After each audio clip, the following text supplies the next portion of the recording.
Good evening, everyone, and welcome to the live stream. I hope you're all very well this evening. Let's see who we have on tonight. We have Bina. Great to see you, Bina. We have Tiny Demolition Lover. Hope you're well up there in Scotland. We have Leslie Robertson.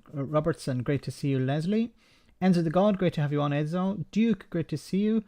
We also have Colin, Raven 1983 Witch. Great to see both of you. Dave, Freddie, David McGuinness. Great to have you on. Hope you're well. We also have the Freckle Pony, great to see you. Nico, great to have you on too. We have Killer, thanks for moderating, Killer. And as well, Fearless Wolf, great to see you. Aki's mad, all the Scots are out tonight, or in tonight, as the case may be. Roshin, great to see you, Roshin, hope you're well. We also have CGM, great to have you on too. Hope you're well, CGM. We have Lydia, great to see you, hope you're well. Chatty Rat is on there too. Oraman is back. We also have Brian Johnston. Great to see you. Who else have we got on? Jared Tom. Great to see you. John O'Sullivan. Great to have you on once again, John. Kellahella. Great to see you. Ciao Max. Ciao Kellahella. We also have Alistair. Great to see you, Alistair. Asperger's Europe. Great to see you.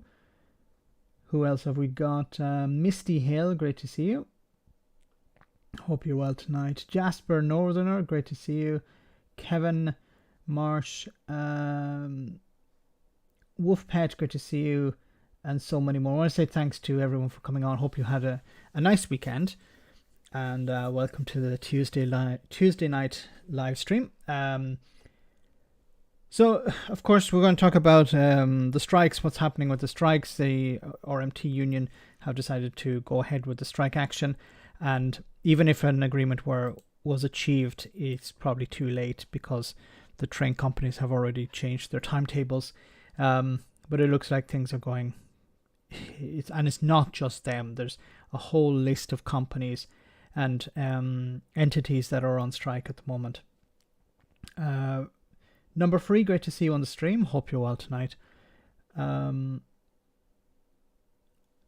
But let's start off with Tory corruption, and we'll get to more Tory corruption later on in the stream. But it says here, Tory peer Michelle Mone to take leave of absence from House of Lords.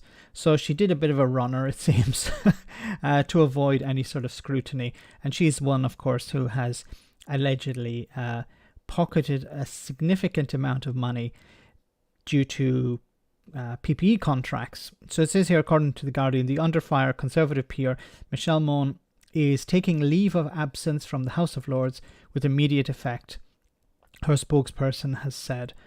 Why this lady was in the House of Lords in the first place, God only knows. They added she was doing so to in order to clear her name of the allegations. I don't know how that's going to clear her name of the allegations that have been unjustly levelled against her. The move comes after The Guardian revealed Lady Mone appeared to have received millions originating from the profits of a PPE company. The government is not expected to oppose a bid by Labour to force the release of documents related to a £200 million contract with PPE MedPro. Mone has previously denied any relationship to the company. A vote will be held on Tuesday afternoon, which was held today, about whether to publish the papers and give them to the Public Accounts Committee and look set to pass, with the instructions from Tory whips to MPs not to oppose it. Yeah, like there's no point putting your life on the line for her. She wouldn't do it for you. So, just let this thing go. There's no point fighting it. This is, allegations of corruption. You don't want to be on the wrong side, especially as these things eventually will come out. And, if there's an investigation, I better not comment too much on it. But we all have our opinions, and I think most people here would agree with me. We saw how during the pandemic, at the beginning of the pandemic, there were companies who were offering PPE to the government, to the NHS, to the minister, I should say, the health minister, Matt Hancock, and they were ignored. They did not receive responses from government, and instead there was a VIP lane set up where donors to the Conservative Party or people who have connections to the government were prioritized. And of course, they're the ones who benefited from it at the expense of the NHS. Now, what's happening is a lot of the PPE cannot be used. It has to be destroyed. It's stored first and then it's destroyed, and it's costing £700,000 a day to store it.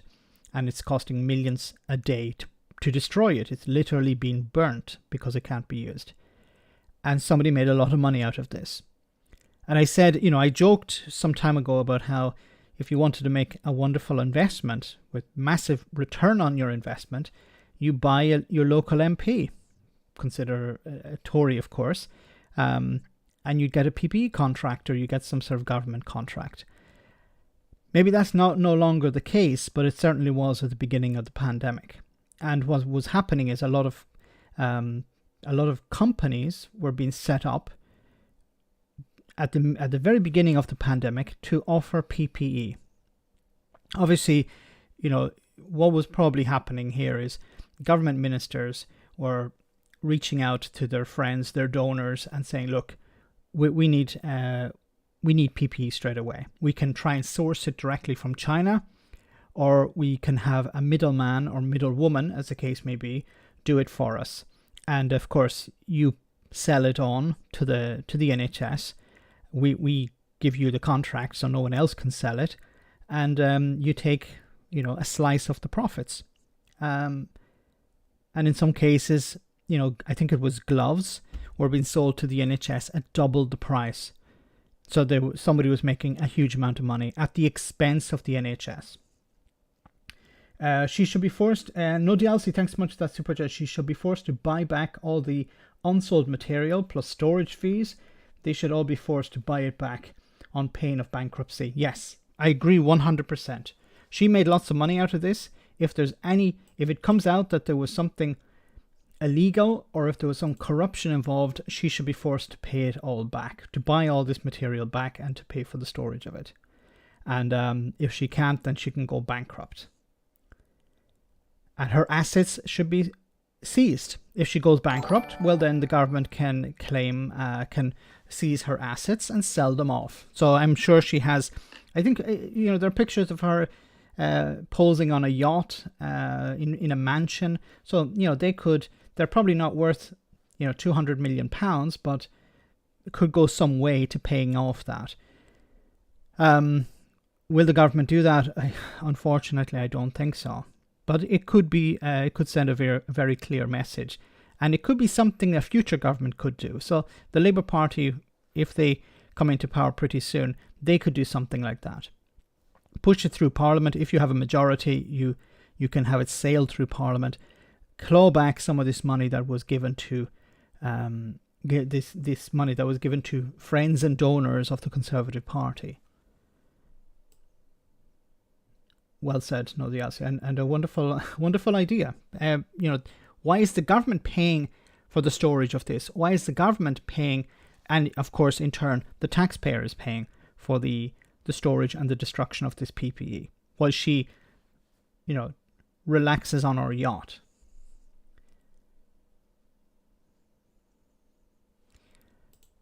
Anyway, this is a quick report on this from Sky News.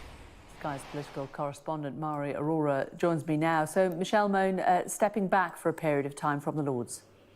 Exactly, Jane. So Michelle Mone, the Baroness that's been kind of drowning in these allegations over the past few days since the revelations began in the Guardian newspaper, is taking a leave of absence with immediate effect while she, as it's put by her team, clears her name. Now, we... I just want to read some of the comments that's popped up. Easy Tiger says, name and shame them all. Yes, including Matt Hancock. Was Matt Hancock involved here? What was that story about him and his friend who runs a pub? That needs to be investigated. GoFundMe to buy an MP, anyone? Yes, it'd be a good investment. We know that her office, Michelle Moan's office, have said that they're going to be taking potentially legal action about these allegations against her. But what's really interesting is so far she still remains a Tory peer. She still has the Tory whip. Now, it's understood that the Conservative Party are essentially waiting for the Lords Standards Committee investigation to conclude before they make a decision about whether to withdraw the whip from Baroness Moan. But obviously this comes with the backdrop of what some would see as potentially dodgy dealings around COVID contracts. Now, dodgy is pure corruption. It's not dodgy. It's absolute corruption and nothing else. David McGuinness, thanks so much for that super chat. The lady of the bra is selling off assets at a rapid rate where she will hide that money. She hide it in her bra. Lady of the bra. Yeah, but maybe that's what she's going to do. She's going to try and sell off as much as she can in case she's going to be hit with some sort of lawsuit. If you don't pay your taxes, if you have a small business and you don't pay your taxes, the government will come and take that money back from you. And if you can't pay it, they'll take you to court. And as a creditor, I would imagine, or maybe somebody can correct me, but if you don't pay your taxes, your assets can be seized. Surely it can be the same in this case. If there's some sort of corruption involved, if she's not going to prison, which she should because it's corruption, if she's found guilty, of course. If there's corruption involved, then the individual should go to prison and the assets should be seized. Thanks for that super chat. Garrett McDonald, thanks so much for that super chat as well. Anyone else remember the interviews with UK-based PPE and ventilator firms at the height of the pandemic? Product flying off the conveyor belt, turned down by the government, sold to the Americans. Exactly. And I actually mentioned that today. There was a company, I don't remember the name of the company, but it was a company based in the UK, and they were in the interview. I don't know if it was with the BBC or with Sky News, but they said, we have all this PPE, but we actually asked, we were willing to sell it at cost to the NHS, to the government, and we didn't receive a response. So, we have to sell it, we can't store it. So they decided to give it to the Americans, to sell it to the US. When doctors and nurses were using bin liners to protect themselves. Thanks to that super chat, Gareth. But it's insane. And people lost their lives probably as a result of this because of dodgy PPE. Because PPE wasn't presented, it wasn't available at the time. And it goes back to the point that I mentioned in the video about how, there was an exercise called Exercise Cygnus, which was designed to test whether the government were prepared, whether the NHS would be able to withstand a pandemic. And the report from that operation said, you need to change your PPE, you need to upgrade it. Some of it is out of date, some of it is not fit for purpose. And what did the government, Theresa May's government, do with the findings? Nothing. I think it was Jeremy Hunt who was the health minister at the time, and now he's the chancellor. Alistair, thanks so much for that super chat. Sunak will write it all off, Max. That's done that before. Yes, that's what he'll probably do. It's a £200 million. Well, it's not. It's no skin off my nose. Just write it off. We can't claw it back. Obviously, these are still just allegations, but if they are proven to be true, it could end up slightly tarnishing the Tories' record when it comes to COVID contracts and their handling of the pandemic. Slightly tarnished. Do they have a reputation at the minute? Like, the dogs in the street know that that there's corruption involved. There was corruption involved with these contracts. It was not just with PPE, but other contracts as well. Remember the fiasco with what's his name? Dyson. We're like, we're going to give Dyson all these contracts to produce ventilators. What happened with that? Now, I don't know if there was money exchanged, but he was prioritized because he was a Brexiteer. pandemic. Now, the Labour Party, as you said, you showed that clip of Angela Rayner, they are highly critical, not just of this particular deal, but in general, the kind of so-called VIP lane, where they see it as those who would the I just want to respond to a comment Joe posted in the chat. Isn't she a millionaire who's married to a billionaire? How much money do these people need? There isn't a number. There isn't a limit. They always want more. WhatsApp numbers of ministers or government officials were essentially fast-tracked to potentially be able to get COVID contracts during the pandemic. Now, the Health Secretary, Steve Barclay, has been up in the Commons just this afternoon trying to kind of justify and defend the government's decisions around those COVID contracts and try and explain the rush and the pressure that the government was under. Mr. Speaker, it ignores both the pressure of time at the start of the pandemic and also the fact that this was an international competition with countries competing for very scarce resources. But then why was it not a problem in other countries? Like, the UK, there was an opportunity for the UK to join the European procurement scheme, but it decided not to. The Brexiteers said we don't want to be part of that. So that made it more difficult to access PPE. But also, there were companies in the UK who were offering, as we talked about before, they were offering the PPE at cost. They were not going to make a profit out of it. And of course, you chose the people who had never been in the business before, or who were making, I think it was vinyl discs or something like that. And they were given contracts. There were companies that were set up within days of a tender being put in place. They were obviously set up in order to make money out of this. It is also the case that over 19,000 companies were offering PPE. Only 2,600, Mr. Speaker, passed initial due diligence checks. Thanks so much, David, for that super chat. We know it's true that the English High Court said that the VIP lanes were illegal. So, we needed to rely on these methods, but actually these methods were illegal. And of course, the Attorney General at the time knew this, but obviously either decided to say nothing or was incompetent. Which is it? Now, you seem from that. Thanks, David. Clip there, he's really trying to explain that the government actually were trying to do their best when it came to these COVID contracts, and perhaps mistakes were made, but overall the intentions were good, and they always tried to point to that vaccine rollout that was a big success. Now, the Labour Party we're expecting them to attempt to present a humble address motion this afternoon. Now, we've just heard in the past couple of hours that the government are not going to pose that motion, which basically means that documents relating to MedPro, that company associated with Baroness Mone, will be revealed so people can try and look into these dealings with MedPro and potentially Baroness Mone's involvement. Now, there's an interesting thing here is that she's not an MP. She's a member of the House of Lords. So the party can say, well, she's not really one of us. Okay, so I think this is one of the reasons why they're not fighting this as strongly as it would be probably if she had been an MP.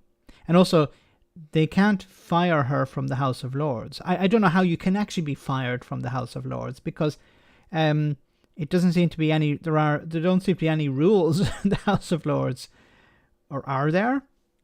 Alistair, thanks so much for that super chat. Max, VIP lanes are still active, of course, because the corruption doesn't end, so they probably have VIP lanes for everything. And how many of these companies who were proven not to provide adequate PPE, how many of these are still working with the government? Thanks for that, Alistair. Gareth, thanks so much for that super chat as well. An international competition. You had companies on your freaking doorstep, for fuck's sake. They were prepared to lose money. They were there, for fuck's sake. Tory shut the NUC. I'm not sure what that is. STNUC. Exactly. There were companies and the media had actually interviewed them.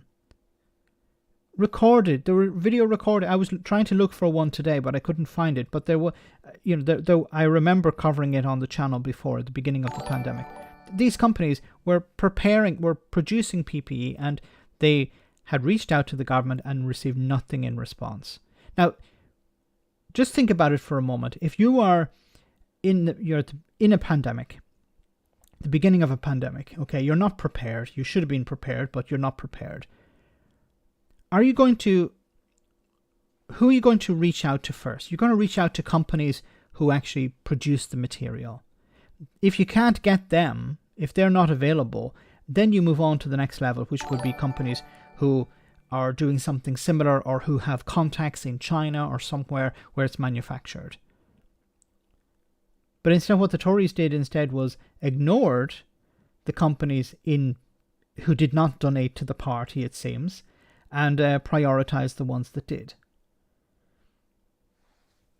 Thanks, Gareth. Magic, thanks so much for that super chat. Great to see you. The mistake was asking mates and cronies to do it. Yes, mistakes were made. We asked our mates and our cronies to do the PPE, and they actually didn't know what PPE even meant. I can imagine. There were companies doing all sorts of other things. There was one really weird one. I think they produced curtains or something like that, but curtains for homes, not medical curtains or something like that in a hospital. But they produced these types of curtains, and they were offered a contract. There were contracts given to, a guy and his son who run a business that had a turnover of about £10,000 a year. They were given a contract of 150 million or something like that.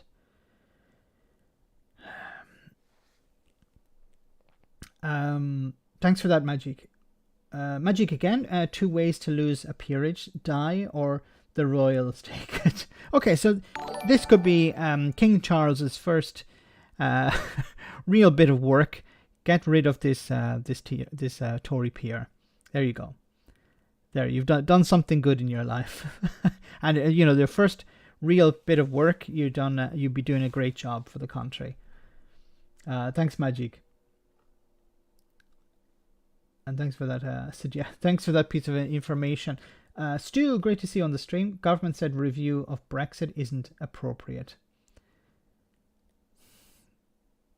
It's when did they say this, or this is something they've always said? It's hard to tell now at this stage, because they've continually tried to dodge talking about Brexit and trying to say that yes, being in the single market would help, but we don't want to go down that road. We don't want to open old wounds. But the government, there is a review of Brexit to find out, what actually went right and what went wrong, or if anything actually went right. Thanks to Regan Elite, great to see you. Thanks for that super chat. Instead of saving lives, ripping off taxpayers was more important to them. It's about using the state as a tool to funnel money into the pockets of donors and the richest in society. When we had on the Sunday roast, and when I spoke to him myself, Gary Stevenson, he mentioned how in 2020 there was a massive transfer of wealth to the richest in society. So ordinary people were struggling, to get by. There was the furlough scheme to help people out, but it was just enough to keep the lights on. But during that period, there was this idea that everyone is in the same boat. But in reality, the richest in society saw a massive transfer of wealth from the state to them. And what did they do with that? They bought assets with it. They bought property with it. They funneled it into offshore bank accounts. And when it came to buying assets, as Gary said, this drove up the price of these assets, and this drove up the price of property. And ordinary people are suffering the consequences. Either if they have a mortgage, they're paying a higher rate. If they're trying to buy a home, it's much more expensive. And if they're renting, their landlord is putting up the price. The Freckled Bunny, thanks so much for that super chat. I hear OCP we'll get a PPE contract soon. OCP? Who is that? Is it a... thanks for that super chat. Can someone tell me in the chat OCP? Gary's economics is a must see. Freckle Bunny doesn't have to send me another super chat, but OCP.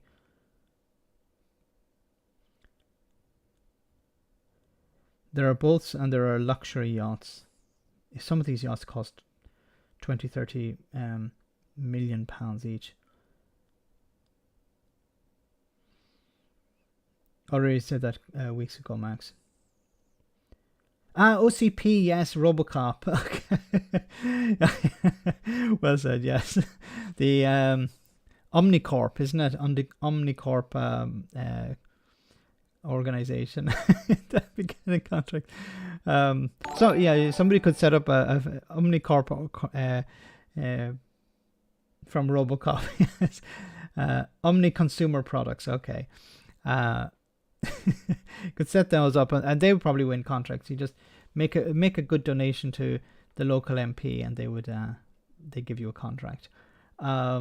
Stu, thanks so much for that super chat as well. The petition has been in the government website. Yes, of course, to have a review of Brexit. Like, there wasn't even an impact assessment carried out. Well, that would have been the right thing at the beginning, to provide information to the public before the vote was held, and an impact assessment carried out as well. So if we leave the EU, if we leave the single market, what will happen? How will this impact the UK economy? How will this impact our society? And of course, none of that was presented. The experts were asked, but on the other side, you had Nigel Farage, who was saying everything will be wonderful. There wasn't a real discussion held. Thanks for Kilpunny and Stu for that. We have Alexis. Thanks so much for that super chat. Great to see you. Moan was wheeled out by the BBC during the 2014 referendum. She said she would leave Scotland if in a yes result. Didn't she leave anyway? Good riddance. Yeah, now she's on her way out. So she was one of these. But was she a member of the House of Lords at the time? I thought she was something new. Why was her opinion important back in 2014? Thanks for that, Alexis. Gareth, once again, thanks so much. I wouldn't actually mind if their friends were actually freaking qualified. Prime example, I used to refer folks with PC issues to my late father, a qualified computer tech. It's common sense. Yeah, if they had actually, if there were people who were competent that were producing the PPE, that would be one thing. If these were companies who produced PPE, they made a donation to the Conservative Party and won the contract, that'd be one thing. But it was companies that had no background in PPE, and some of them were just sourcing whatever they could from China without having it checked or anything, and just selling it on and making a huge profit, knowing that the Conservatives are in power, they're not going to punish us. And even if we are eventually punished or dragged before a hearing or a tribunal, it will all be forgotten at that stage, and we'll just get a bit of a slap on the wrists and sent on our way. She's a woman who sells lingerie. Her opinion didn't matter, only her donations. Exactly. Yes, it's not her opinion; it's the donations that matter.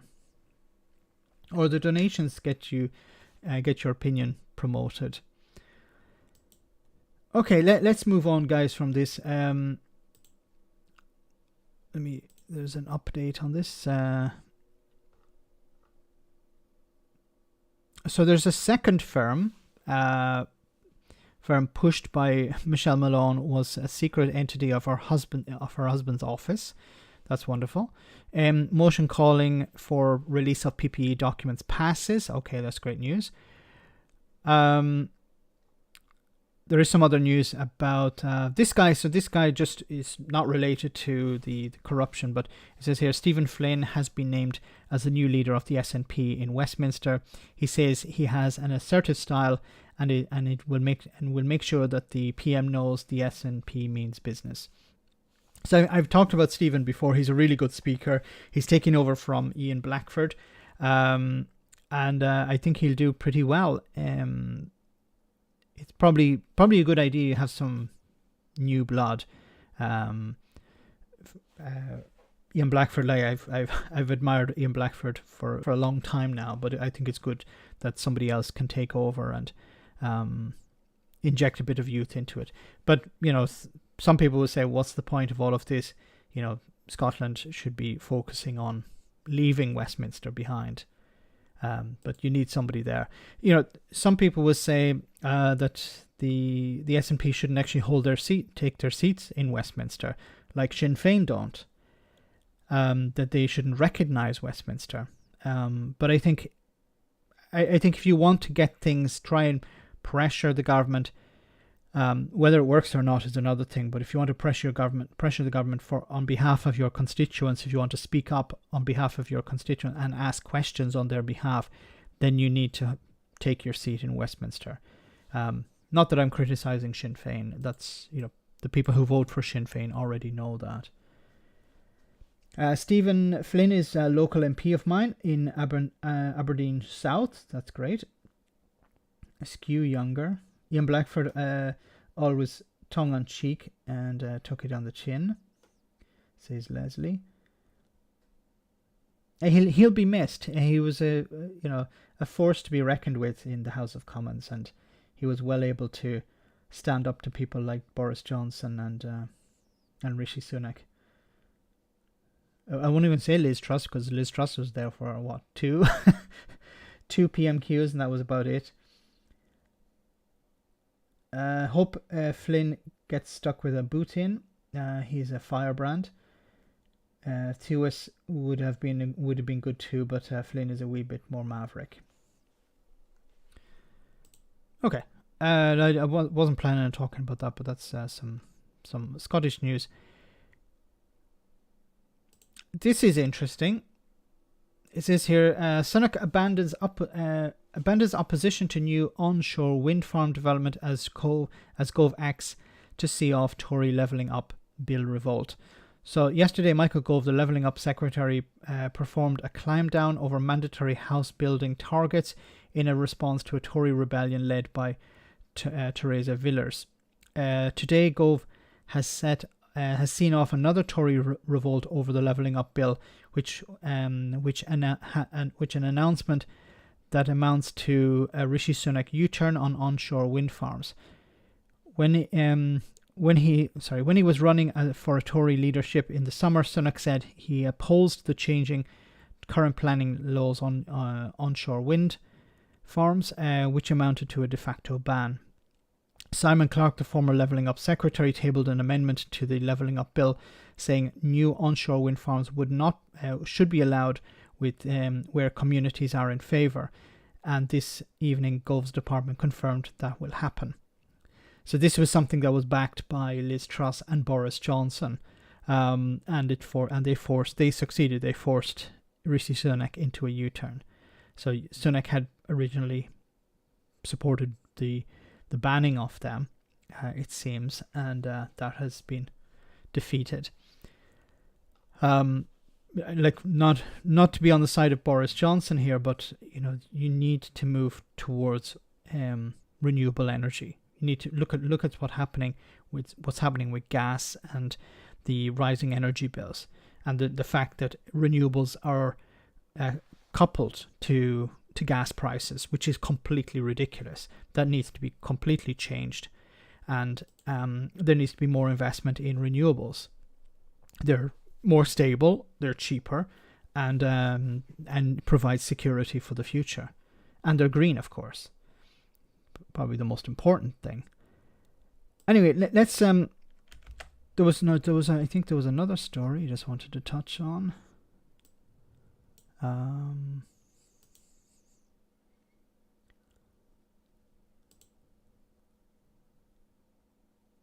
No, it was just about the debate. Okay.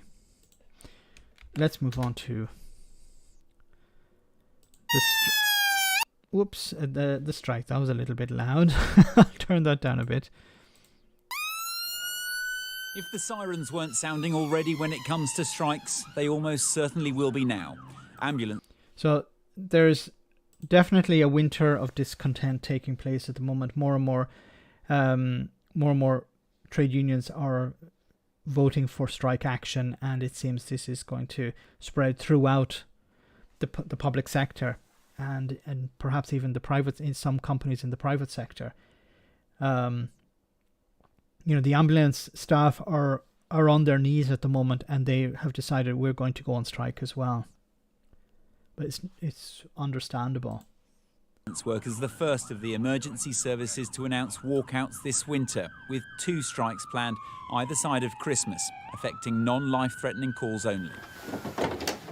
Simon's a paramedic and will join a picket line in the West Midlands. In 14 years in the job, he says the pressures have never been so great.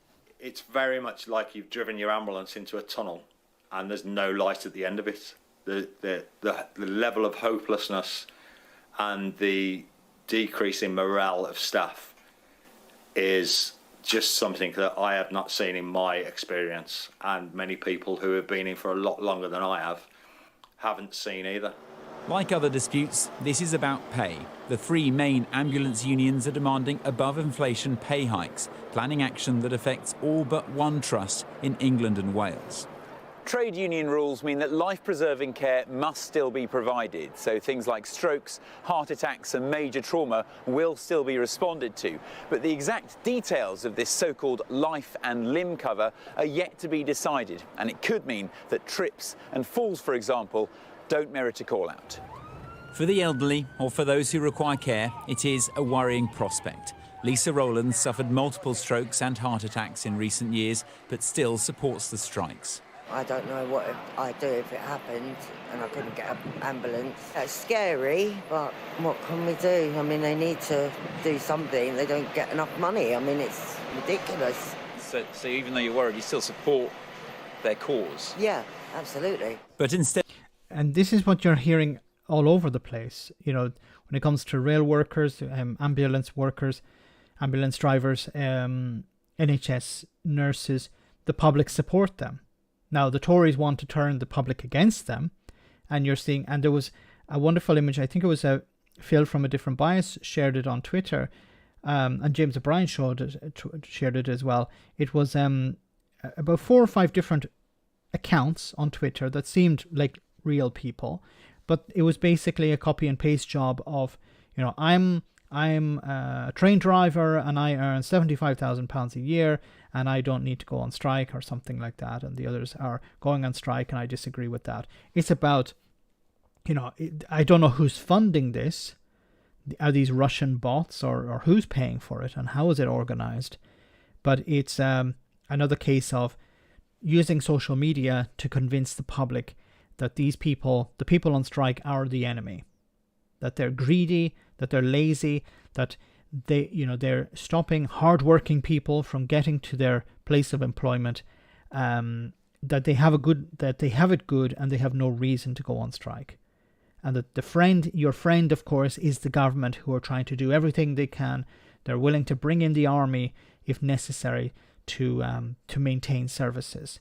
Instead of what the reality is the government have put pressure on, for example, the rail companies not to sign an agreement with the trade unions. It's about breaking the trade unions. It's ideological at this stage. Instead of a countdown to Christmas, this is now a December of disruption, with industrial action of some kind planned for almost every day this month. Unions say it was a last resort. What people don't realise is that the NHS is already crumbling beneath us. It's been a political decision to deliberately underfund and under-resource the NHS for the last decade. And one of the reasons our members are taking this action is because nobody is listening.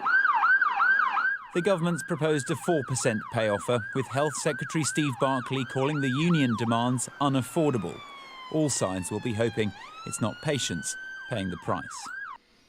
Yes, but 4% per year, 8% over 2 years, when they haven't, in many cases, they haven't received a pay increase for a number of years. But aside from that, inflation is running at over 11%, between 10 and 11%. So it doesn't matter if you're saying, well, we gave you some money in the past, but if inflation is running at, let's say, 10%, then it means that the workers are taking a 6% pay cut this year and next year. You know what else is unaffordable? Those wages. Those wages for the nurses. If you don't want to have nurses, there's going to be consequences. If you don't pay them, there are going to be consequences.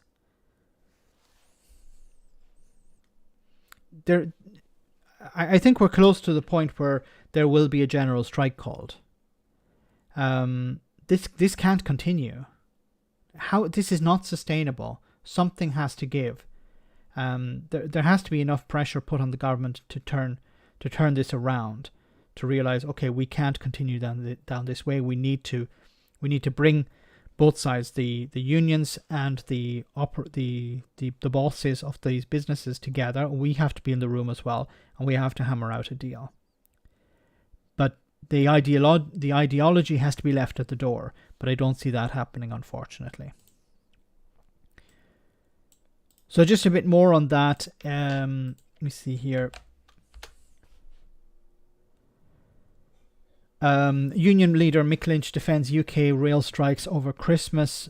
And once again, it's not just the rail companies that are going on, the rail workers that are going on strike over Christmas, but a whole load, as we saw in the report there, also ambulance drivers as well.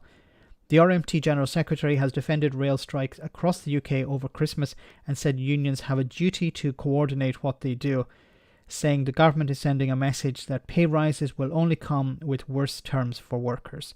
Mick Lynch said the government was coordinating an attack on working people by changing working conditions and offering below inflation pay rises. It would be foolish of unions not to coordinate themselves in response to those attacks, he told BBC Radio 4's Today programme on Tuesday.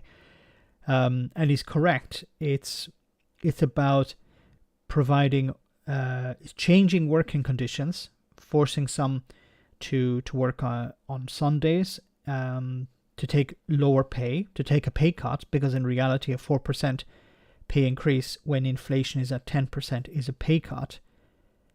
And eventually, I think the end goal of this battle between the government and unions, and this isn't really a battle between the trade unions and the companies. This is a battle between the trade unions and the government. And Rishi Sunak or whoever the minister responsible is in the respective department, they see themselves as the new Margaret Thatcher. I'm going to break the unions. I'm going to destroy them. And one of the weapons I'm going to use is agency staff. We're going to take away their ability to strike, we're going to make their strikes obsolete, because we will bring in agency staff. And we saw it with P&O, how the government, jumped up and down about P&O because it was a private company. But when it comes to the NHS, they're not going to jump up and down because they're the ones in charge. And as ambulance staff go on strike or nurses go on strike, the government has the ball is in the government's court. They have to decide whether they want to pay higher wages or not. And at the moment, the public is on the side of the strikers. I believe the government want to use whatever tools they have in the media. Their friends in the right-wing media like the Sun or the Daily Mail, the Express, the Telegraph, will continue to paint people like Mick Lynch as the enemy. That's what they want to do. When they're interviewing him, the focus is always on why are you disrupting people's lives? People are trying to get to work. People are trying to spend time with their family, and not on why they're on strike in the first place. The focus is always on the impact of the strike and not the reason for the strike. And here's a calendar of the upcoming strikes. So we have rail, health, Royal Mail, schools in Scotland, and ambulance workers. And as they said in the report, pretty much every day there's a strike, and it continues into January 2023. Lynch said that all passenger trains on Christmas Eve would run until the evening, but strikes would then begin to affect services. It is a change of plan because the companies have changed their plans, he said. He said the timing of the strikes was unfortunate, but we have to respond to what the companies are doing, and they're doing that very deliberately. They're seeking to racket up the dispute. He said the companies had threatened to impose changes to operations, including potential job losses in the future. You know what's interesting about all of this is that we hear very little from the train operators. When did you last see one of the CEOs of these companies interviewed on TV? There was one from the Post, from I think it was Royal Mail. He was interviewed by Kay Burley. But I've yet to see anyone from the rail companies. You see a spokesperson, but the spokesperson is very limited in what they can say. When was the last time you saw the CEO of one of these companies grilled by the media? They don't, which is very interesting. They don't get grilled. Instead, the grilling is for the trade union boss. Guys, we're about halfway through the stream, so we'll just stop here for a moment and we'll enjoy our comedy moment. I hope you enjoy this about Scotland, and then we'll be back in just a jiffy with more serious stuff. Hope you enjoy. Alright lads, what are we watching tonight? I was just going to put on the news. Sturgeon's making a speech. For fuck's sake, do we have to? Aye, we need to be clued up. Big things are happening in Scotland. No, they're no. Don't get him started. See, there he goes with his colonial oppression. The Supreme Court said no, so deal with it. Can we no fucking start this again? I'm in full agreement. We should never mention it again. Oh, you'd like that, wouldn't you? You'd like us all just to shut up, you young traitor! Enough! I came over here to chill out after a shite week. Can we not just hang out and have a laugh with all this politics pish? Aye, I suppose. Aye, alright. Thank you. Right. Shall we order some grub, man? I'm fucking starving. Aye, that sounds good. Chinese or Indian? I fancy a Chinese. I'm craving a wee Indian myself. Well, I want a wee Chinese, so that's 2-1, majority rules, motion carried. Oh, now you respect democracy. Funny how you pick and choose when. Fuck's sake. Well, if it was up to you, somebody else would always be choosing our fucking dinner. What have I done to deserve this? Oh, I bet you'd eat whatever wee Jimmy Cranky tells you to. I bet you'd eat dog shite if it was served up in a Union Jack and had a fucking poppy on it. I'd just hang myself. She said once in a generation, we are a colony. Wee Jimmy Cranky, we must unchain the unicorn. If I had any money, I'd just fucking leave. Once in a generation, Nicola will save us. Vile nationalist bastard. Dirty young traitor. Scotland voted no. I'll vote SNP until I die. Well, I'll fucking stab you now then. Right, fuck this. You can fuck off, you pair of absolute wankers. You deserve each other. You fucking deserve each other. I'm going to the pub. Oh, the pub? Can we come? No, because who the fuck wants to sit and listen to either one of you two sad-faced pricks? What the fuck is his problem? I think he's been infiltrated by that MI5. Nah, he's got a dose of that separatist virus. What shall we do now? Don't know, do I watch Question Time and both get fucking raging? Aye? I'll get the whiskey. Scottish whiskey! Gaelic road signs! I'm in the light at the end. Okay. Alexis, thanks so much for that super chat. Could we have a clap for Strikers event? That would be wonderful idea. That would really piss off the Tories, and that would actually be a really good idea. The public could clap for strikers, and then you'd have to force the politicians to do it because the politicians like clapping. They did it for the NHS. Wouldn't they be willing to clap for the strikers? Probably not, and you'd put them in a difficult spot. A great idea.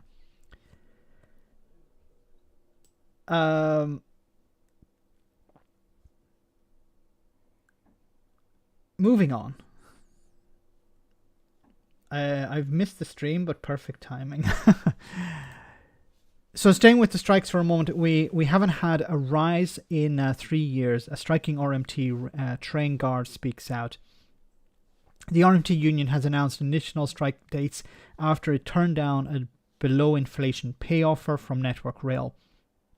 Rail workers' latest strikes are planned from 6 p.m. on Christmas Eve until 7 a.m. on the 27th of December, potentially affecting engineering works as well as passengers travelling on the 24th of December. Most trains do not run on the 25th and 26th of December anyway. Mike, a train guard in southwest England, shares why he supports taking industrial action. There are two main elements to why I and most of my colleagues are striking. We haven't had a pay rise for 3 years. Normally we have an annual cost of living base rise roughly in line with inflation. Previously, through negotiations, a compromise would be found. In this particular spat of industrial action, this hasn't been the case. We feel the government is using it as a political football to demonise strikers. And there we have it. Usually there would be a request for a pay increase in line with inflation. Now, of course, inflation in the past has been, we're talking about 2 or 3%. So there wasn't really much, instead of getting 3%, you might get 2%, or you might get 2.5%. But that hasn't happened recently, and inflation has gone through the roof. So the workers need to be compensated. They need to have their wages increased in line with inflation, otherwise they get poorer. And they rely on food banks. And this is something that needs to be also pointed out. If there are workers relying on food banks, if there are workers relying on, for example, universal credit, in particular universal credit, if workers have to rely on universal credit to pay their bills, it means the taxpayer is compensating for low wages. So companies are getting away with paying people less, knowing that, they can top up their income with universal credit, which is paid for by the taxpayer. So people who are angry about companies, about people on benefits, should be angry with the companies for not paying decent wages, and angry with the government for not providing the wages necessary to keep in line with inflation, or to keep people out of needing to be on universal credit.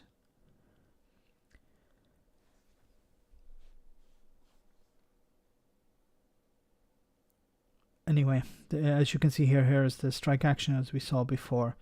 But if people are not getting a pay increase for 3 years, it's unacceptable.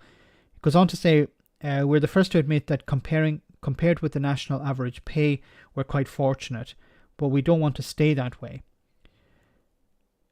We want to stay that way. There are lots of other roles represented by the RMT who are paid far less than guards. Lots of platform staff are paid about £25,000. Not to have had a pay rise in 3 years is unfair. No worker should have to put up with that at any time, but particularly not during a cost of living crisis. As I said, if they're not earning enough, what's going to happen? They're going to have to rely on food banks or rely on universal credit, when they should be paid wages that allow them to stay out of poverty. Anyway, moving on from that,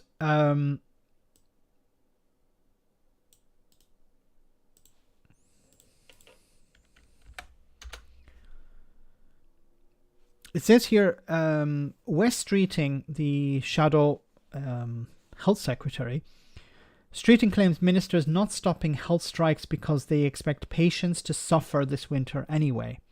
So this is quite a strong statement here from the Labour MP. MPs are currently debating a Labour motion on the NHS workforce. West Streeting, the shadow health secretary, opened for the opposition, and he said the NHS is facing the worst crisis in its history. He said 7 million people are waiting for NHS treatment, and they are waiting longer than ever before. 400,000 patients have been waiting for more than a year. Heart attack and stroke patients are waiting an hour for an ambulance on average, when every minute matters. 24 hours in A&E isn't just a TV program. It's a grim reality facing patients in an emergency. Behind those statistics, people are being held back from living their lives, people forced to give up work because they can't stand the pain. Young people are still bearing the scars of lockdown, unable to get the mental health support that they need to step into adulthood. Families losing loved ones, and no one, for no other reason than the NHS, was unable to treat them in time.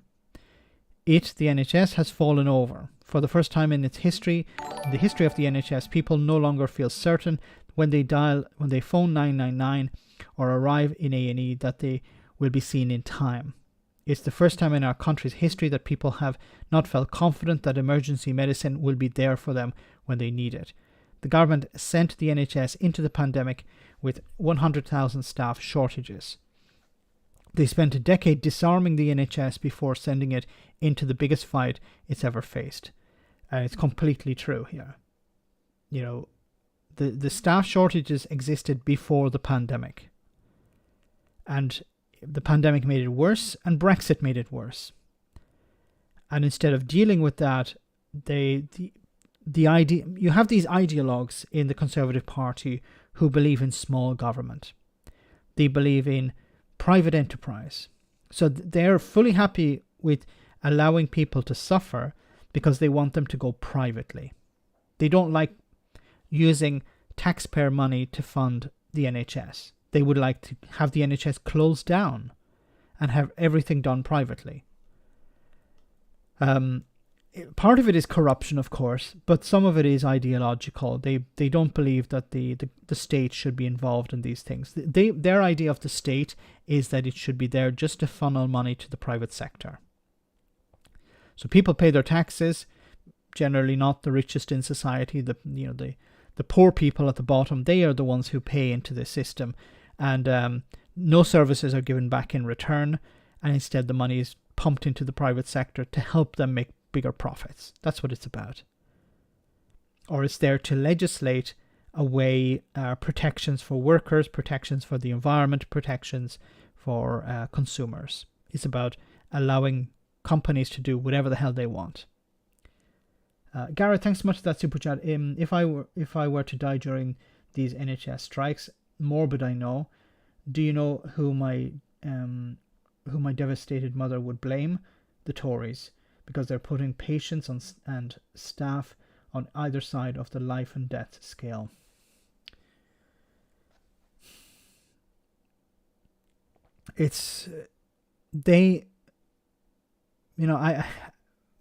I try to take a step back and say maybe I'm being overly cynical.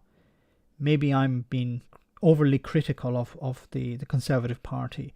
But I feel this is by design. It's about, as I said, it's ideological. It's about having small government not involved in healthcare or in security or providing education. Why are the Tories so dead set against having VAT on fees? Somebody made a very interesting, maybe it was James O'Brien, said, when you hear about all these people who are saying like, oh, you shouldn't have taxes on fees for private schools. He made a very interesting point. He said, well, why don't the people just get a better job? That's the response from the Tories when somebody, is struggling to pay the bills. Oh, if you can't manage to pay the bills, then you should go out and get a better job. Well, if you can't afford to pay for private school for your children, maybe you should go out and get a better job. No one would say that, of course. Maybe somebody should, and see what the reaction would be. But I do believe it's a case of the ideologues who want to have a small government. They don't want public services. They want it all in the hands of the private companies. And the other wing, maybe, of the party is the corrupt wing. They want it sold off because they're making a killing. They're making, or their friends, their donors are making lots of money out of this. And I believe many of the ministers or MPs are looking for, getting something in return when they leave office. Oh, I'll sit on the board of one of these companies. I'll log in once a month to show that I'm part of the company, and I receive my check for £200,000, £300,000, £400,000 a year for doing nothing. for just being there, for calling up a member of government from time to time to promote the company, to lobby on their behalf, of course, to use my connections. That's what it's about. Many of the people who go into power, it's not there to represent the public. It's not there to fight for their constituents. It's about networking. If I'm in there, if I'm on the inside, I can use those networks later on the outside.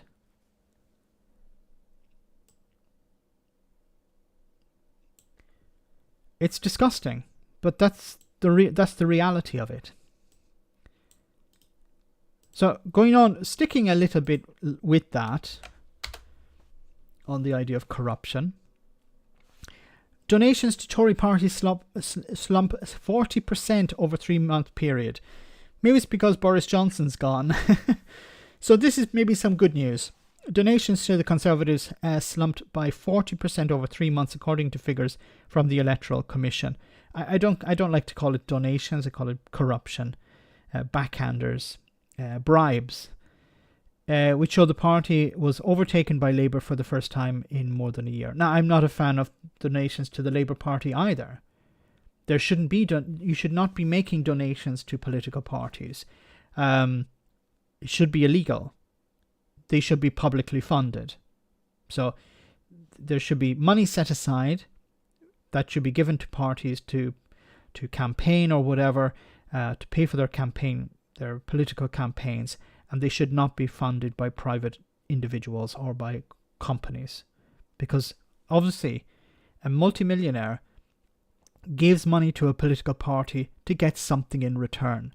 A company gives money to a political party to get something in return. Now that can be a contract, a PPE contract, or it can be a change in legislation. And, sorry to say this, but I think it has to be said, it's treating the public like mugs. Oh, look at these idiots going every 4 or 5 years to go and vote. Look how stupid they are. Look at all we have to do is we have to make a significant donation to whatever party is in power, and we get the legislation we want. We even get a chance to meet with the Prime Minister at a cocktail party, have a bit of a chin wag, and the legislation is put through the next day. And you have these mugs going out, standing in the cold, voting. That's the impression I get.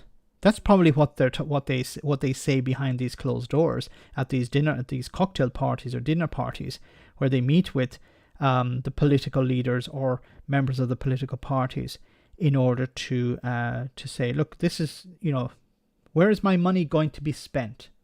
What am I going to get in return if I give you, £100,000 or £250,000?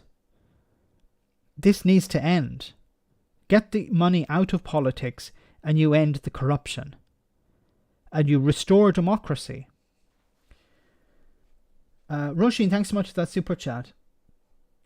Very kind of you, nothing written, but thank you so much for that support. But this has to end. Anyway, it goes on to say donations to Labour jumped by nearly a quarter to £4.7 million, boosted by spending from unions and individual donors. Now, unions, we've been talking about unions all night, okay, but unions will fight for union members. They will not fight for members of the public. So I'm not criticizing the unions. If they want to donate to the Labour Party and influence policy, that's fine. But for example, when it came to PR, pushing through PR, some of the trade unions were dead set against that. And this would be beneficial for the Labour Party, and it would be beneficial for the country. So sometimes the labour unions, the trade unions, can stand in the way of good governance, of policies that will help ordinary people, but they're not good for the workers. And this is one of the problems I have with trade unions donating to the Labour Party. It's about influence. It's about shaping policy, and not all of the policy they want to push are good for the public, maybe good for the environment, good for the consumer. And this is where the European Union sometimes clashes with trade unions. The European Union is focused on the consumer, making things better for the consumer, maybe sometimes at the expense of workers or trade unions in more precisely. And of course, trade unions want to protect their power. I'm not saying it's a bad thing. Sometimes I think it's problematic. Sometimes it's completely justified. Labour spokesperson said donors are coming back to Labour because they see we are a change party that is serious about getting into government and building a fairer, greener, more dynamic Britain. We are very grateful for all the support, small and large and small, as we gear up to fight the next general election. Sometimes the donations can be for wonderful things. There's a Labour peer, I forget what his name is. He made a huge amount of money, and I don't remember what it was, but he donates because he believes that he's gay and he wants the Labour Party to fight and protect gay rights in Britain, and he feels that they're under threat under the Tories and the likes of UKIP and whatever, and that's why he donates a significant amount of money to the Labour Party. Now, he's not expecting money in return, but he wants to protect he wants to protect himself and people like him. So that's why he donates to the Labour Party. So not all donations are bad, but the problem is money corrupts the system, even if the money is well intended. David, thanks so much for that super chat. Max, the UK is a union, not a country. We have at least 2 treaties of union. I'm not sure what I said before. So, is a union? Yes, it's not a country.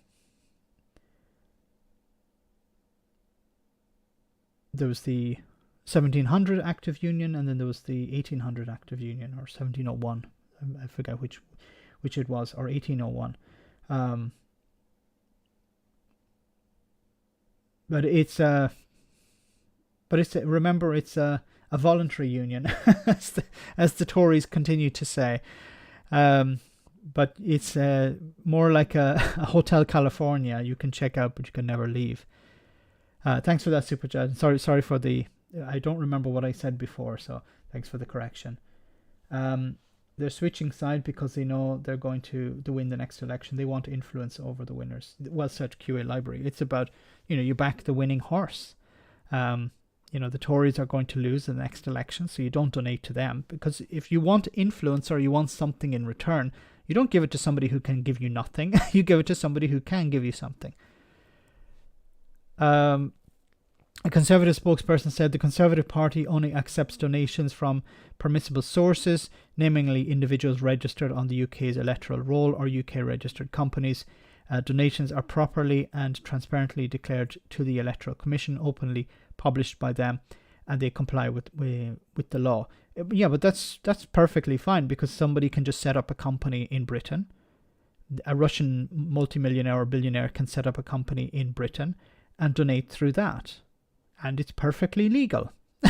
It's still corruption, but it's perfectly legal. No, you're not allowed to call it corruption, because corruption is illegal, but cronyism isn't. Okay. Bribery is illegal, but donating money to a political party to get favors is legal. Okay. We have to use the correct terms here, guys. A party, and this is something that should be, a lightning rod. It should be a rallying point to people on the left and on the right. Everyone should be against corruption. Everyone should be against, very rich people donating to a political party to get something in return. A party source added that the figures were likely to be anomalous because of the leadership election during the period. At the time, Liz Truss and Rishi Sunak raised more than £400,000 for their leadership bids, close to the maximum threshold of £500,000. There are of course ways around this where you can donate in different ways. You can donate to the MP. You can donate to the party. You can offer Boris Johnson, for example, a place in your villa. Okay, you can say you can stay in my villa for 2 weeks and be treated like a king, and get something in return, of course. But there's no money being transferred. There's no money changing hands there. That's still corruption. If I say, yeah, you can have the use of my villa that I'm not leaving available for others to use, that's corruption as well. It doesn't always have to be money exchanging hands. It can also be jobs. It can also be, as we saw before, PPE contracts. Captain Coconut, thanks so much for that super chat. I believe political transparency laws are behind a lot of the problems we have in our democracy. They are a very good reason why we vote in the booth.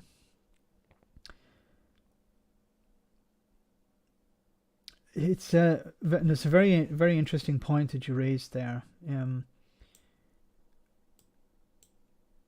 The laws are created in a way that it allows corruption to be legalized. That's the way I see it.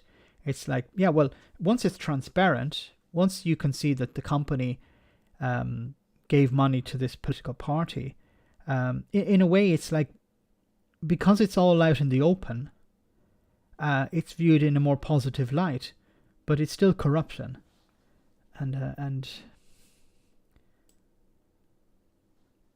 But it's important that people come out and vote. And please don't take this as me saying that people should not vote. At the end of the day, in order to get your MP out, you have to vote against that MP, or your MP in. You have to vote on the top level. Something has to change, but it has to come from forcing a political party to move in a particular direction. And at the moment, the ballot is the only way to do that. Thanks for that super chat, Captain. We have one from Garrett. Thanks so much, Garrett. Once again, apartheid was legal. Yes. Apartheid in South Africa was perfectly legal. It was recognized by a number of states around the world as well, particularly big states. They're very important countries in the world. They recognized it as legal as well.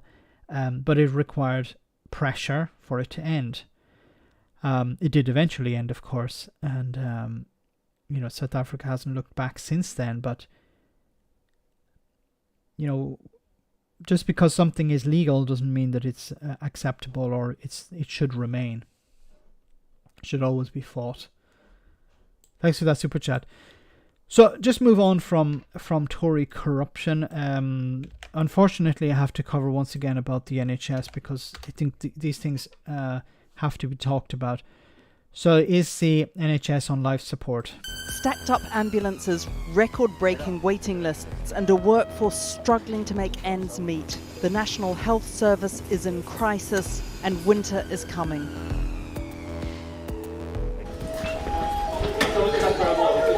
Across the UK, hospitals are at breaking point. We see times when we can't actually get any patients through the door at all. Here at Rotherham, they are running out of beds and the patients keep coming. Resource is full. I've got red firm going off, so we've got to now make that decision of who do we move out of resource to actually get this poorly patient in. Any other ambulance now coming in is going to start queuing unless we actually get some beds or anybody discharged from the department. But there is no space. The hospital's wards are already full and nobody can be discharged. Patients are made to wait in corridors. Hello. Jane has spent 20 hours on a trolley because there are no beds left and nowhere else to go. I've been here since yesterday at 3:30. And are you okay here? Yeah, I'm putting up with it. That's just one story of an NHS pushed to the limits. At the other end of the country, Alison has a similarly terrifying story. She was taken by ambulance with chest pains to the Royal Cornwall Hospital in Truro. She waited 3 hours before seeing a doctor. They took me in on the trolley. They did ECGs and blood tests, then sent me back out to the ambulance. She was eventually told she hadn't suffered a heart attack, but Alison was still in pain. So out of sheer desperation, she and her husband, who lived just 30 minutes from Truro Hospital, drove 5 hours to London's Charing Cross. And you were there for how long? I was there for 9 days in the end. These stories are being repeated all over the UK because the NHS is on life support. When you make a phone call to 999, an ambulance is meant to arrive within 18 minutes. At the moment, that average wait time is actually 48 minutes, over 2.5 times longer than the target. And for those who make it to A&E, 1 in 12 are having to wait more than 12 hours to reach a hospital bed, even after it's been decided they should be admitted. That number is 6 times higher than just a year ago. If the NHS were a patient, these long waits for ambulances and hospital beds would be clear symptoms of poor health. But the NHS isn't a patient. It's supposed to help them. And in England right now, there are a record 7 million people in the waiting room. More than 4 million of those will have to wait 18 weeks or longer to be treated. And over 400,000 would wait a year or more to get help. That's 1 in 18. Now, before we continue, this doesn't have to be the case. This is a political decision. This is by design. The Tories have been in power since 2010, and they have not dealt with this crisis. They have made it worse. And when you hear stuff about, well, we're spending record numbers on the NHS, or increasing funding for the NHS, the question has to be asked not how much you're spending, is it enough? And obviously it is not enough.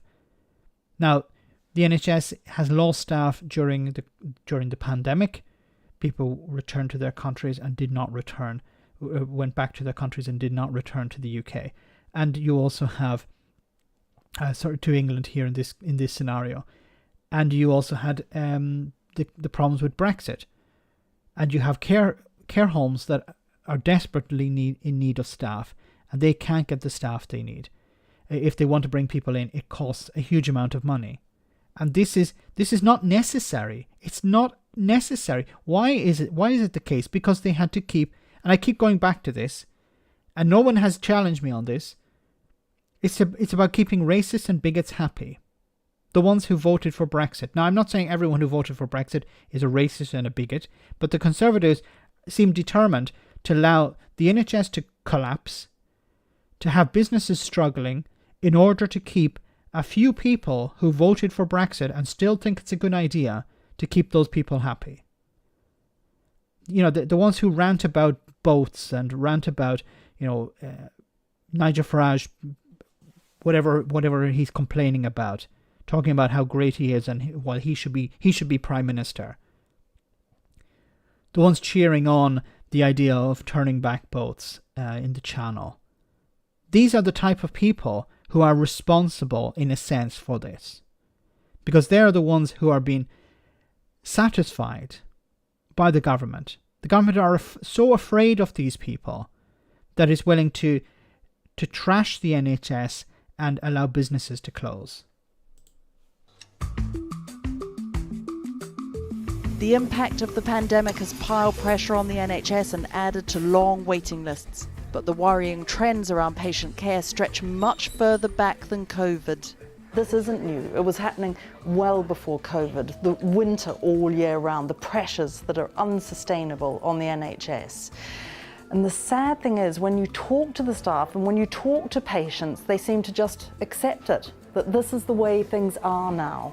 Such a poor diagnosis might help to explain why an NHS is having huge problems hiring and once it becomes, this is a real crisis now, because it becomes the norm. It's normal for the NHS to be struggling. It's normal for it to have fewer staff than it needs. And the public become accustomed to this, and then the public do not complain. Now, the public should not be complaining to the doctors or the nurses or the ambulance staff or the carers. They should be complaining to the government.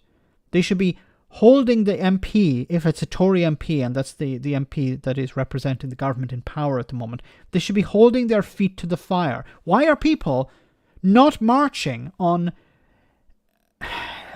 surgeries? Why are they not marching on the homes of these MPs and demanding that something be changed, something happen here? Like, we were talking about it, I don't know if it made it into the Sunday roast, I haven't seen it yet, but I think we talked about it live on the show. In France, when the government wanted to change the rules for farmers, the farmers marched on the capital and they dumped manure, shit, bullshit, cow shit on the steps of the government buildings. The same with the fishermen. They protest. They turn things around. They make the politicians afraid. Why is it in Britain it's not the case? Why are people not saying, to hell with this? Let's all march down to our local MP and put pressure on them. I'm not talking about,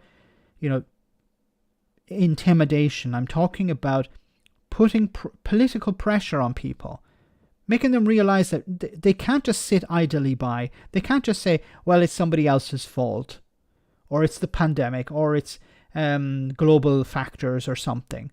If the pressure is concentrated and it's organized, the politicians will change. If they fear losing their seat, if they fear that their party will be branded as doing nothing, this could tarnish the Tories' reputation for decades. But also the Labour Party need to step up to the plate as well. This playing it safe. Don't mention whether we'd be on the picket lines. I understand Keir Starmer needs to win over the racists and bigots who voted for the Conservatives in 2019. But this is bigger than that. Keeping staff. Right now, there are 132,000 job vacancies in NHS England, and 1 in 9 health workers left the NHS in 2021 alone. A lot of people are looking in particular at retirement and maybe taking... I just see the comment from Uncle Social. Max, I keep writing to my MP about all this, but she has stopped replying to my letters. It must be a nuisance, I guess. You're doing a great job. Don't stop. But encourage more in your constituency to do the same. If your MP just receives 1 letter or 2 letters, she won't respond. But if she received 100, and I've said this before, 100 letters to an MP on a Monday morning would do more damage, would put the fucking, sorry my language, but put the shits up them, scare the shit out of them more than 100,000 people marching in their town.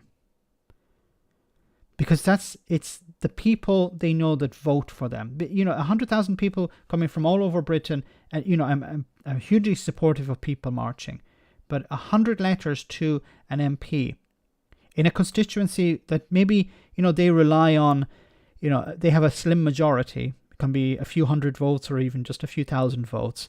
A few hundred letters coming in would turn them around. They would be, oh crap, I need to do something here. Rant time. Right now, EU countries lending a bit of their sovereignty, but if countries give the tiniest bit more of their sovereignty and make an EU confederation, it would be a case for devolution of power. The nurses' strike is not a result of one request form. Is not the result of one request form from nurses for a pay increase. It's the result of over a decade of no increases, yes. We tend to get focused on just what's happening now, but this has been going on for a decade.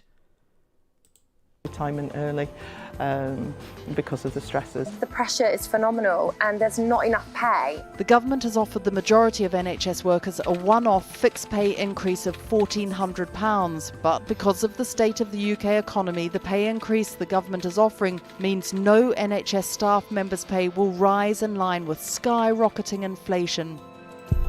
There you have it. 2% for junior doctors, nurses 4%, doctors 4.5%, porters 9%. Now, and of course, porters are probably earning at the very bottom end of the scale. So, yes, it's going to help them somewhat close to inflation. But what about all the rest? And what happens? They'll leave. If you can't afford to pay your bills and you're offered a job somewhere else, you're going to take it. Because you'll put yourself and your family as a priority. People can't survive on poverty wages, on getting poorer every year. Max, my Conservative MP, has stopped replying to my letters also. I think she's given up. as it's a bad job and she knows she doesn't stand a chance of re-electing. Then what you need to do is start putting pressure on whoever replaces her. So at the next election, and I think the election is coming soon, don't give up. Just because the Labour Party have come in, continue to put on pressure. Because you don't want... my only fear with if Labour win a massive majority is that they will become complacent and that they will, take it easy. But pressure also needs to be applied to them. This is not just about the Tories. It's about putting pressure on all MPs to turn this around. This is probably one of the most important things happening at the moment. Gareth, thanks so much for that super chat. Like when the folks leave empty plates piled up outside the Conservative constituency office after they voted against free school meals. Wonderful, wonderful. That's what you need to do. Get some celebrities involved, like Marcus Rashford again. Marcus Rashford was able to do more than the Labour Party. Put pressure on Boris Johnson. He used his profile. He has a huge following. And he was able to pressure the government into making a bit of a U-turn. Of course, they U-turned again after, and then he had to fight it once again. But we can't rely just on celebrities. It has to be... And this is the unsexy part of political pressure, writing letters. But do please continue to do it, because I truly believe it's the only real long-term way of change. Marches are wonderful, but once the march is over, the politicians go back to business as usual. But if they have a pile of letters sitting on their desk saying, you need to do something different, we're going to vote you out. And if it's coordinated... the politician doesn't know if this is organized by some group, if it's individuals. They don't want to take chances. They're going to put pressure on the central party to do something. One may not make a change, but if you have a dozen or 30 or 40 MPs saying we're going to rebel if you don't do X, then the government will sit up and listen. It requires a huge amount of grassroots support, of course. Grassroots effort, I should say. Thanks, Gareth, for that. Which is why nurses have voted to go on strike for the first time ever. Winter is coming, bringing with it more flu and more cases of COVID, piling on the pressure to a system buckling under the strain. Hospitals and staff are already stretched to breaking point, and stories like these will be played out again and again all over the country. We can only hope that there is an election soon and this will change, that the Labour Party will start to plough money back into the NHS and they'll start to change some of the rules when it comes to employment within the NHS as well. So guys, we're almost at the end of the stream, so I want to say thank you so much to everyone who came on tonight. Thank you so much for all of your support. Thanks to everyone who sent a super chat. You can support the channel also by just smashing the like button on videos or sharing the videos on social media. It's a great way to support the channel as well. If you're a Patreon, I'll be in the post-stream chat in just a moment, just after the stream tonight. But before we finish, we have our one for the road, so I'm going to post this up now. So hope you'll enjoy it. I know you will enjoy it. Always do. Good news, Minister. Our agents in the field have been working hard, and we're now confident that we have a strong sense of Putin's motivations. Excellent news. Your intelligence is vital in bringing this awful war to an end. So I've got a list here of things that really hurt him. If we can keep doing these, then I think we can break his spirit. Go on. Well, the really critical thing is nurses in food banks. Putin absolutely hates nurses in this country working for low pay and having to go to food banks to feed their families. So the more of that he sees, the better. So you're saying that nurses asking for higher pay are actually helping Putin? They may not intend to, but yes. Goodness. He also hates it when our railways run on time. Really? Yep, he loves Mick Lynch and the RMT. Every strike on our railways is a stroke on his soul. Soul? I'm speaking metaphorically. So by caving into union demands, the government would actually be betraying Ukraine? Exactly. Right. Anything else? Well, we've also discovered that he loves planning reform. What? He's absolutely desperate for the UK to put in place a planning system that prioritises affordable housing for young people and works against the vested interests of landlords and developers. So my advice is, don't do that. I knew Theresa Villiers was onto something. She's an absolute hero of the resistance. Are there any positive steps we can take? Well, we know Putin's afraid of our armed forces, so we suggest getting them out and about a bit more. Show him they're not to be messed with. What, like getting them to run our public services during industrial action? Yes, nothing strikes fear into the Russian leader's heart more than a squaddy checking a passport or a Royal Marine changing a bedpan. Good to know. Oh, and he absolutely hates the House of Lords, especially the hereditary peers, so they have to stay. Well, this has been very helpful. It's great to know that our war aims exactly match our political priorities. I love it when that happens. Isn't it lucky? And can I say, it's been a pleasure reporting to you this year. I know some people were sceptical when I moved straight from your office to the security services, but it's been a lot of fun. I'm sorry to see you go. Remind me where you're off to again? The BBC. Splendid. The BBC. So guys, have a great week. I'll see you on Friday, same bad time, same bad channel. And as always, stay safe and be careful out there. Take care. Good night.